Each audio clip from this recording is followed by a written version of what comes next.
여러분, 밤에 자주 깨시나요? 혹시 화장실 때문에 한두 번? 아니면 세 번 이상? 서울대병원이 15년간 추적 연구한 결과 충격적인 사실이 밝혀졌습니다. 밤에 두 번 이상 깨서 화장실 가시는 분, 심장병 위험이 2배, 뇌졸중 위험이 2.1배였습니다. 10명 중 7명이 그랬습니다. 그런데 더 놀라운 사실이 있습니다. 이 문제 나이 때문이 아닙니다. 잠들기 전 무심코 하시는 한 가지 습관 때문입니다. 다행히도 해결 방법이 있습니다. 비싼 약도 수술도 병원 치료도 아닙니다. 잠들기 전 딱 한 스푼, 집에 있는 것으로 충분합니다. 오늘 밤부터 달라지실 수 있습니다. 오늘 말씀드릴 내용은 크게 7가지입니다. 첫째, 왜 예순 이후에 밤소변이 늘어나는지 진짜 원인을 알려드리겠습니다. 둘째, 방광이 왜 점점 예민해지는지 설명드리겠습니다. 셋째, 밤마다 깨는 것이 심장과 뇌에 어떤 위험을 주는지 말씀드리겠습니다.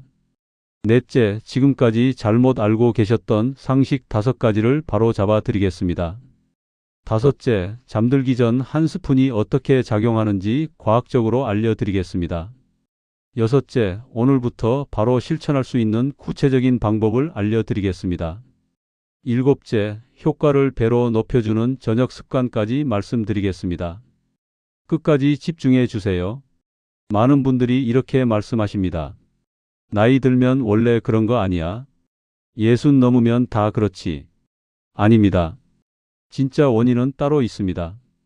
바로 호르몬입니다. 우리 몸에는 항이뇨 호르몬이라는 것이 있습니다. 이름이 어려우시죠? 쉽게 설명드리겠습니다. 이 호르몬은 밤이 되면 신장에게 명령을 내립니다. 이제 밤이니까 소변 생산을 줄여라. 신장을 공장에 비유해 보겠습니다. 젊었을 때는 어땠나요? 밤이 되면 공장장이 야간 근무자들에게 지시합니다. 오늘은 생산량을 줄여라. 밤에는 쉬어도 된다. 그래서 같은 양의 물을 마셔도 밤에는 소변이 거의 만들어지지 않았습니다. 한번 잠들면 아침까지 푹 잘 수 있었던 이유가 바로 여기에 있습니다. 그런데 나이가 들면 어떻게 될까요? 공장장의 목소리가 작아집니다. 야간 근무자들에게 지시가 제대로 전달되지 않습니다. 그래서 밤에도 나처럼 열심히 소변을 만들어내는 겁니다. 대한노인의학회 자료를 보면 구체적인 숫자가 나옵니다. 30대의 야간 호르몬 분비량을 100이라고 하면 60대는 약 60으로 줄어듭니다. 40%가 감소하는 겁니다. 70대가 되면 45 정도까지 떨어집니다. 절반 이하입니다. 질병관리청 통계를 보면 65세 이상 어르신 중 밤에 2번 이상 화장실에 가시는 분이 약 68%입니다. 10명 중 7명입니다. 그런데 이분들 대부분은 어떻게 하시나요? 나이 들면 다 그렇지 하고 넘기십니다. 하지만 이것은 단순한 불편함이 아닙니다. 몸이 보내는 신호입니다. 여러분, 이 이야기를 들으시면서 혹시 이런 생각 드시나요? 아, 내가 이상한 게 아니었구나. 몸이 원래 그렇게 변하는 거구나. 맞습니다. 여러분 잘못이 아닙니다. 의지가 약한 것도 아닙니다. 몸의 리듬이 바뀐 것뿐입니다. 호르몬 변화 위에 또 하나의 문제가 겹쳐집니다. 바로 방광이 예민해지는 현상입니다. 많은 분들이 이상하게 생각하시는 부분이 있습니다. 화장실에 다녀와도 조금밖에 안 나왔어요. 그런데 왜 이렇게 자주 마려운 건지 모르겠어요. 이 말씀 속에 핵심이 있습니다. 문제는 양이 아닙니다. 신호입니다. 국내 비뇨기과 연구에 따르면 젊은 성인의 방광은 약 300ml가 차야 강한 신호를 보냅니다. 종이컵으로 거의 2컵 정도입니다. 그런데 65세 이후에는 어떨까요? 120에서 150ml만 차도 뇌로 긴급 신호를 보냅니다. 반컵도 안 되는 양입니다. 방광을 오래된 화재 경보기에 비유해 보겠습니다. 새 경보기는 어떤가요? 진짜 불이 났을 때만 울립니다. 연기가 자욱해지고 온도가 확 올라갈 때 울립니다. 하지만 오래된 경보기는 다릅니다. 토스트 조금 태운 것만으로도 난리가 납니다. 방광도 마찬가지입니다. 젊었을 때는 꽉 찰 때만 신호를 보냈습니다. 하지만 나이 들면 조금만 차도 난리를 칩니다. 뇌는 이 신호를 받으면 어떻게 할까요? 진짜 가득 찼구나. 일어나야겠다 하고 몸을 깨웁니다. 그래서 화장실에 다녀와도 왜 이것밖에 안 나왔지? 하는 느낌이 드는 겁니다. 여기서 중요한 점 하나 짚고 넘어가겠습니다. 많은 분들이 잠자리에 들기 전 혹시 몰라서 미리 화장실에 다녀오시는 습관이 있습니다. 마렵지 않아도 일단 가보자 하시는 거죠. 현명한 행동처럼 보입니다. 하지만 사실 이것이 방광을 더 예민하게 훈련시킬 수 있습니다. 방광은 기억하는 기관입니다. 자주 조금만 차도 비우면 그 상태를 정상으로 학습합니다. 손주를 키우실 때 생각해 보세요. 아이가 조금만 보채도 바로 달래주면 어떻게 되나요? 아이는 조금만 불편해도 울게 됩니다. 방광도 마찬가지입니다. 호르몬 변화에 방광 예민화가 겹치면 악순환이 시작됩니다. 밤은 점점 얕아지고 몸은 점점 쉽게 깨어납니다. 이 부분은 조금 무겁게 들리실 수 있습니다. 하지만 반드시 알아야 하는 이야기입니다. 밤중에 소변 때문에 자주 깨는 것이 단순히 피곤함에서 끝나지 않습니다. 세 가지 심각한 문제로 이어질 수 있습니다. 첫째, 심장 문제입니다. 둘째, 뇌 문제입니다. 셋째, 낙상 위험입니다. 먼저 심장 이야기부터 해보겠습니다. 우리가 깊이 잠들면 심장도 함께 쉽니다. 정상적인 깊은 수면 동안에는 혈압이 자연스럽게 10에서 20% 정도 내려갑니다. 심장을 트럭에 비유해 보겠습니다. 낮에는 무거운 짐을 싣고 열심히 달립니다. 배달도 하고 이삿짐도 옮깁니다. 하루 종일 쉬지 않고 일합니다. 밤에는 어떻게 해야 할까요? 짐을 내리고 정비소에서 쉬어야 합니다. 엔진도 식히고 타이어도 점검하고 기름도 갈아야 합니다. 그래야 다음 날 또 달릴 수 있습니다. 수면이 바로 그 정비 시간입니다. 그런데 대한고혈압학회 자료에 따르면 밤에 2번 이상 깨는 분들 중 상당수가 이 혈압 하강이 제대로 일어나지 않습니다. 구체적으로 말씀드리면 야간에 2번 이상 깨는 분들의 58%가 혈압 하강 부전을 보였습니다. 10명 중 6명입니다. 몸은 누워 있지만 심장은 밤새 긴장 상태에 놓여 있는 겁니다. 이런 상태가 반복되면 어떻게 될까요? 서울대병원 심혈관센터에 15년간 추적 연구 결과가 있습니다. 정말 충격적입니다.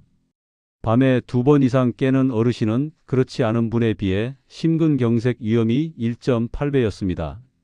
뇌졸중 위험은 2.1배였습니다. 거의 2배입니다. 특히 새벽 4시에서 6시 사이가 가장 위험한 시간대로 나타났습니다. 왜 새벽이 위험할까요? 이 시간에 우리 몸은 혈압을 서서히 높여 깨어날 준비를 합니다. 그런데 밤새 제대로 쉬지 못한 심장과 혈관은 이 변화를 감당하기 어렵습니다. 그래서 심장마비나 뇌졸중이 이 시간대에 가장 많이 발생하는 겁니다. 다음은 뇌 이야기입니다. 깊은 수면 중에는 뇌 안에서 아주 중요한 일이 일어납니다. 낮 동안 쌓인 노폐물을 청소하는 겁니다. 특히 알츠하이머와 관련된 베타 아밀로이드라는 단백질이 이 시간에 제거됩니다. 우리 뇌를 가게에 비유해 보겠습니다. 낮에는 손님을 맞이하느라 바쁩니다. 계산도 하고 물건도 정리하고 새 물건도 들여놓습니다. 하루 종일 쉴 틈이 없죠. 그러다 보면 쓰레기도 쌓이고 바닥도 더러워집니다. 밤에 가게 문을 닫으면 어떻게 하나요? 청소를 합니다. 바닥도 쓸고 진열대도 닦고 쓰레기도 버립니다. 그래야 다음 날 새로 손님을 맞을 수 있습니다. 잠이 바로 그 청소 시간입니다. 대한신경과학회 보고에 따르면 깊은 수면 중에 뇌의 노폐물 청소 효율이 깨어 있을 때보다 10배 높습니다. 그런데 자꾸 깨면 어떻게 될까요? 가게 문을 열었다 닫았다 하면 청소를 제대로 할 수 없겠죠. 국내 신경과학회 연구 결과에 따르면 수면이 자주 중단될수록 기억력 저하와 인지 기능 감소가 빠르게 나타났습니다. 특히 야간에 3번 이상 깨는 분들은 그렇지 않은 분에 비해 5년 후 치매 발생률이 1.7배 높았습니다. 마지막으로 낙상 이야기입니다. 가장 현실적인 위험입니다. 아직 잠에서 완전히 깨어나지 않은 상태에서 어두운 집안을 걷는 것은 젊은 사람에게도 위험합니다. 하지만 관절과 시력이 약해진 어르신에게는 훨씬 더 치명적입니다. 보건복지부 통계에 따르면 65세 이상 어르신의 고관절 골절 중 약 45%가 밤이나 새벽 시간대에 화장실로 이동하다가 발생합니다. 거의 절반입니다. 한 번의 낙상이 어떤 결과를 가져올 수 있을까요? 고관절 골절의 경우 수술, 3개월 이상의 입원, 6개월 이상의 재활이 필요합니다. 그리고 안타깝게도 고관절 골절 후 1년 내 사망률이 20%에 달합니다. 5명 중 1명입니다. 지금까지 3가지 위험을 말씀드렸습니다. 첫째, 심장 문제. 밤에 2번 이상 깨면 심장병 위험 2배. 둘째, 뇌 문제. 수면 중단으로 치매 위험 1.7배. 셋째, 낙상 위험. 고관절 골절의 45%가 야간 화장실 이동 중 발생. 그래서 저는 항상 강조합니다. 밤중 소변은 불편함의 문제가 아닙니다. 위험의 문제입니다. 다행히도 이 악순환을 부드럽게 끊어낼 방법이 있습니다. 방법을 알려드리기 전에 먼저 여러분이 잘못 알고 계실 수 있는 상식들을 바로 잡아 드리겠습니다. 이것을 모르시면 아무리 좋은 방법도 효과가 없습니다. 첫째, 저녁에 물을 안 마시면 된다는 상식입니다. 많은 분들이 밤에 화장실 가기 싫어서 저녁 6시 이후로 물을 거의 안 드십니다. 현명한 방법처럼 보이죠? 하지만 이것은 오히려 역효과를 냅니다. 왜 그럴까요? 수분이 부족해지면 소변이 농축됩니다. 진한 소변은 방광벽을 자극합니다. 자극을 받은 방광은 더 예민해집니다. 대한배뇨학회 연구에 따르면 저녁 수분 섭취를 극단적으로 줄인 그룹이 오히려 야간뇨 빈도가 높았습니다. 그러면 어떻게 해야 할까요? 답은 적당입니다. 저녁 식사 후 물 1컵, 종이컵으로 1컵 정도는 오히려 드시는 것이 좋습니다. 다만 잠들기 2시간 전부터는 줄이시면 됩니다. 둘째, 카페인만 피하면 된다는 상식입니다. 커피를 끊으면 괜찮아지겠지 생각하시는 분들이 많습니다. 물론 카페인은 줄이시는 게 좋습니다. 하지만 문제는 카페인만이 아닙니다. 알코올이 더 큰 문제입니다. 저녁에 소주 1잔, 맥주 1캔 드시는 분들 많으시죠? 잠이 잘 올 것 같다고 드시는 분도 계십니다. 하지만 알코올은 항이뇨 호르몬 분비를 억제합니다. 앞서 말씀드린 그 호르몬입니다. 공장장의 목소리를 더 작게 만듭니다. 서울대병원 비뇨기과 연구에 따르면 저녁에 알코올을 섭취한 날 밤 야간뇨 빈도가 평균 1.4배 증가했습니다. 저녁 술은 밤 소변의 적입니다. 셋째, 나이 들면 어쩔 수 없다는 상식입니다. 60 넘으면 다 그렇지. 원래 그런 거야? 이렇게 생각하시는 분들이 정말 많습니다. 하지만 이것은 반은 맞고 반은 틀린 말입니다. 네, 나이 들면 호르몬이 변합니다. 방광도 예민해집니다. 이것은 사실입니다. 하지만 이 변화를 완전히 막을 수는 없어도 완화할 수는 있습니다. 같은 70세라도 밤에 한 번도 안 깨시는 분이 있고 4-5번 깨시는 분이 있습니다. 그 차이는 생활 습관에서 옵니다. 대한노인의학회 연구에 따르면 적절한 생활 습관 관리를 한 그룹이 그렇지 않은 그룹에 비해 야간뇨 빈도가 40% 낮았습니다. 포기하지 마세요. 넷째, 참으면 방광이 튼튼해진다는 상식입니다. 무조건 참으면 된다고 생각하시는 분들 계십니다. 참을수록 방광이 커진다고 믿으시는 거죠.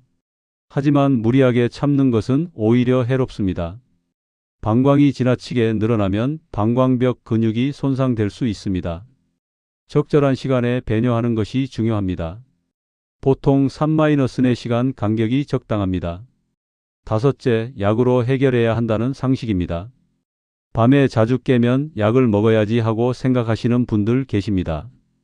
물론 약이 필요한 경우도 있습니다. 전립선 비대증이나 과민성 방광 같은 질환이 있다면 전문의 처방이 필요합니다. 하지만 대부분의 야간뇨는 약 없이도 상당히 개선될 수 있습니다. 서울의 한 대학병원 연구에 따르면 생활습관 교정만으로 야간뇨가 50% 이상 개선된 경우가 전체의 63%였습니다.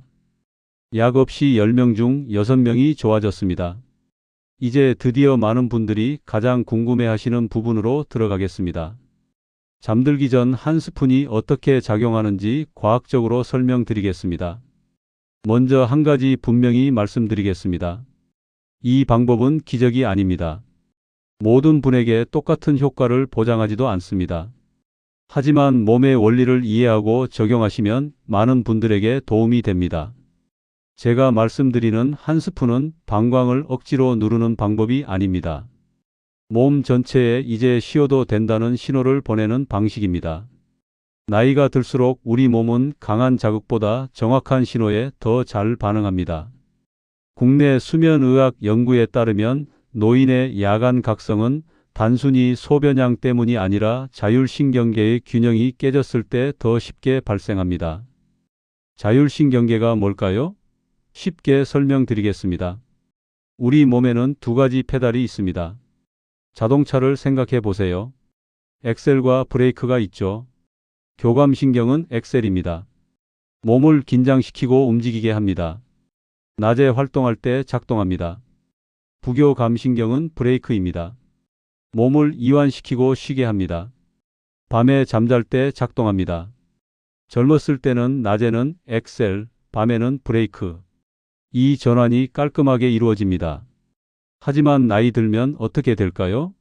페달이 뻑뻑해집니다. 엑셀에서 브레이크로 바꾸려는데 잘 안 바뀝니다. 몸은 누워 있는데 마음은 아직 낮 모드입니다. 이때 방광의 작은 신호도 크게 증폭되어 뇌를 깨웁니다. 제가 말씀드리는 한 스푼은 바로 이 전환을 부드럽게 돕는 역할을 합니다. 문제를 이해하면 해결책도 명확해집니다. 자율신경 전환을 돕는 것, 이것이 핵심입니다. 구체적으로 어떻게 작용할까요? 세 가지 메커니즘이 있습니다. 첫째, 혈당 안정입니다. 잠자는 동안 혈당이 급격히 떨어지면 우리 몸은 스트레스 호르몬을 분비합니다. 코티솔이라는 호르몬입니다. 이 호르몬이 분비되면 몸이 각성 상태로 바뀝니다. 그리고 방광 자극도 함께 증가합니다. 잠들기 전 소량의 자연 당분은 밤새 혈당을 안정적으로 유지해 줍니다. 급격한 저혈당을 막아주는 겁니다. 둘째, 부교감신경 활성화입니다. 특정 식품에 들어있는 성분이 부교감신경을 활성화합니다. 브레이크를 밟아주는 역할을 하는 거죠. 예를 들어 바나나에 있는 마그네슘과 칼륨, 꿀에 있는 트립토판이 이런 역할을 합니다. 셋째, 방광 자극 완화입니다. 나이가 들면 방광 내벽이 건조하고 예민해집니다. 이때 자극을 완화해주는 요소가 있으면 빈뇨가 과도하게 발생하는 것을 줄여줍니다. 그렇다면 구체적으로 무엇을 어떻게 먹으면 될까요? 세 가지 방법을 알려드리겠습니다. 하나만 선택하셔서 하시면 됩니다. 첫 번째 방법, 꿀 한 스푼입니다. 천연꿀을 작은 숟가락으로 한 스푼, 약 5ml 정도입니다. 물에 타지 마시고 그냥 그대로 드세요. 꿀에는 포도당과 과당이 들어있어서 밤새 혈당을 안정시켜 줍니다. 그리고 트립토판이라는 아미노산이 멜라토닌 생성을 도와 수면의 질을 높여줍니다. 주의할 점이 있습니다. 당뇨가 있으신 분은 주치의와 먼저 상담하세요. 두 번째 방법, 바나나 반개입니다. 바나나에는 마그네슘과 칼륨이 풍부합니다. 이 두 가지 미네랄이 근육을 이완시키고 신경을 안정시킵니다. 방광 근육도 포함해서요. 너무 익은 바나나보다는 약간 노란색 끝부분이 살짝 초록색인 바나나가 좋습니다. 당지수가 더 낮기 때문입니다. 세 번째 방법, 아몬드 5-7개입니다. 아몬드에는 마그네슘이 풍부합니다. 한 줌에 하루 필요량의 약 20%가 들어 있습니다. 그리고 건강한 지방과 단백질이 들어 있어서 밤새 혈당을 천천히 유지해 줍니다. 소금이나 설탕이 첨가되지 않은 자연 상태의 아몬드를 드세요. 여러분은 어떤 방법이 끌리시나요? 꿀은 달콤한 것 좋아하시는 분께, 바나나는 과일 좋아하시는 분께, 아몬드는 견과류 좋아하시는 분께 기호에 맞게 선택하시면 됩니다. 효과는 비슷합니다. 한 가지 더 말씀드리겠습니다. 이 세 가지를 섞어서 드시면 안 됩니다. 하나만 선택하세요. 왜냐하면 양이 중요하기 때문입니다. 세 가지를 다 드시면 양이 너무 많아집니다. 그러면 오히려 소화기관을 자극해서 밤에 깨실 수 있습니다. 심플하게 하나만 선택하세요. 그리고 꾸준히 하세요. 이제 가장 중요한 부분입니다. 어떻게 실천해야 하는지 구체적으로 알려드리겠습니다. 6가지만 기억하세요. 첫째, 시간입니다. 잠들기 30분에서 40분 전에 드세요. 너무 이르면 효과가 분산되고 너무 늦으면 몸이 신호를 받아들이기 전에 잠자리에 들게 됩니다. 국내 수면의학 연구에서도 이 시간대가 자율신경 전환이 가장 자연스럽게 일어나는 구간이라고 설명하고 있습니다. 둘째, 양입니다. 한 스푼 이상 드시면 안 됩니다. 너무 많으면 오히려 소화기관을 자극해서 밤에 몸을 깨울 수 있습니다. 정확한 양이 중요합니다. 셋째, 물입니다. 가능하면 물과 함께 드시지 마세요. 물이 들어가면 위와 장이 다시 움직이기 시작합니다. 그 신호가 신장과 방광으로도 전달됩니다. 대한수면학회에서도 잠들기 전 수분 섭취를 최소화하는 것이 야간 각성을 줄이는 데 도움이 된다고 설명하고 있습니다. 넷째, 일관성입니다. 하루 이틀로 효과를 기대하시면 안 됩니다. 최소 7일에서 14일 정도 꾸준히 하셔야 합니다. 국내 노인 수면 패턴 연구에서도 새로운 야간 습관이 자리 잡기까지 약 2주 정도 걸린다고 보고하고 있습니다. 중간에 한번 깼다고 해서 실망하지 마세요. 목표는 완전히 안 깨는 것이 아닙니다. 덜 깨고 다시 잠들기 쉬운 상태로 가는 것입니다. 다섯째, 기록입니다. 밤에 몇 번 깨셨는지 간단히 메모해 두세요. 달력에 숫자만 적어도 됩니다. 일주일 후, 2주일 후에 비교해 보시면 변화를 느끼실 수 있습니다. 여섯째, 예외 상황입니다. 당뇨가 있으시면 반드시 주치의와 상담하세요. 갑작스러운 체중 감소, 혈뇨, 배뇨 시 통증이 있으시면 반드시 비뇨기과 진료를 받으셔야 합니다. 이 방법은 치료를 대신하는 것이 아닙니다. 중간 정리를 해드리겠습니다. 잠들기 30-40분 전 한 스푼만 물 없이 2주 이상 꾸준히 기록하기, 예외 확인. 6가지 기억하시죠? 어려운 것 하나도 없습니다. 오늘 밤부터 시작하실 수 있습니다. 이제 마지막으로 이 효과를 배로 높여주는 저녁 습관들을 알려드리겠습니다. 이것까지 함께 하시면 효과가 훨씬 좋아집니다. 저는 늘 말씀드립니다. 몸은 단 하나의 행동보다 저녁 전체의 분위기를 기억한다고요. 같은 한 스푼이라도 어떤 저녁을 보내셨느냐에 따라 효과가 완전히 달라집니다. 5가지 저녁 습관을 알려드리겠습니다. 첫째, 저녁 식사 시간입니다. 가능하다면 저녁 식사는 오후 6시 반에서 7시 이전에 마치세요. 왜 그럴까요? 해가 지고 나면 소화 기능과 신진대사가 자연스럽게 속도를 늦춥니다. 이때 음식을 늦게 섭취하면 몸은 쉬어야 할 시간에 계속 일을 하게 됩니다. 국내 노인 영양 연구에 따르면 저녁을 8시 이후에 드신 분들이 7시 이전에 드신 분들보다 야간뇨 빈도가 1.3배 높았습니다. 둘째, 저녁 이후 음료입니다. 잠들기 2시간 전부터는 음료 섭취를 최소화하세요. 많은 어르신들이 따뜻한 우유나 차 한 잔을 편안함의 상징처럼 생각하십니다. 하지만 액체가 들어가면 몸은 다시 처리 모드로 들어갑니다. 셋째, 잠자는 자세입니다. 왼쪽으로 누워서 무릎 사이에 작은 베개를 끼는 자세가 좋습니다. 이 자세는 복부 압력을 줄이고 혈액순환을 도와 밤 동안 몸이 안정되기 쉬운 환경을 만들어줍니다. 방광에 가해지는 압력도 줄어듭니다. 넷째, 취침 전 화장실 습관입니다. 마렵지 않은데 혹시 몰라서 미리 가는 것은 방광을 예민하게 훈련시킬 수 있습니다. 몸을 믿는 연습이 필요합니다. 진짜 신호가 왔을 때 반응하겠다는 믿음입니다. 다섯째, 조명과 전자기기입니다. 잠들기 1시간 전부터는 밝은 조명을 피하세요. TV나 스마트폰의 푸른 빛은 멜라토닌 분비를 억제합니다. 따뜻한 조명 아래에서 책을 읽거나 조용히 호흡을 고르는 것이 좋습니다. 자, 오늘 우리는 7가지를 함께 살펴봤습니다. 첫째, 왜 나이 들면 밤에 자주 깨는지 알아봤습니다. 항이뇨 호르몬이 줄어들기 때문입니다. 둘째, 방광이 왜 예민해지는지 알아봤습니다. 경보기가 너무 빨리 울리는 겁니다. 셋째, 이것이 왜 위험한지 알아봤습니다. 심장병 위험 2배, 치매 위험 1.7배, 낙상 위험. 넷째, 잘못된 상식 5가지를 바로잡았습니다. 다섯째, 잠들기 전 한 스푼이 어떻게 작용하는지 알아봤습니다. 혈당 안정, 부교감신경 활성화, 방광 자극 완화. 여섯째, 구체적인 실천 방법을 알려드렸습니다. 잠들기 30-40분 전 한 스푼만 물 없이 2주 이상 꾸준히. 일곱째, 효과를 높이는 저녁 습관을 알려드렸습니다. 이제 가장 중요한 것만 다시 한번 말씀드리겠습니다. 오늘 영상에서 딱 3가지만 기억하세요. 첫째, 밤에 자주 깨는 것은 나이 탓만이 아닙니다. 호르몬 변화와 방광 예민화가 원인입니다.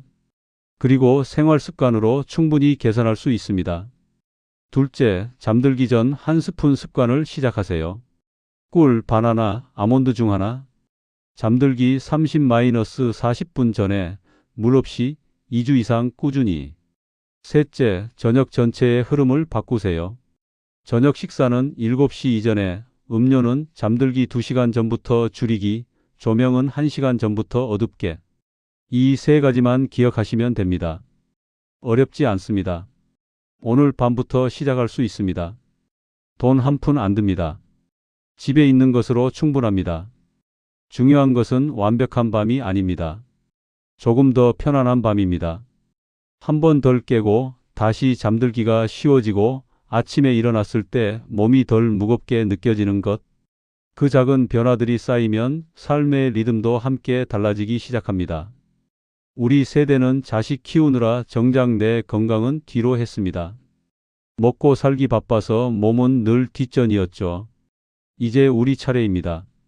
손주들과 오래오래 놀아주시려면, 가족들에게 짐이 안 되시려면 지금부터 밤을 챙기셔야 합니다.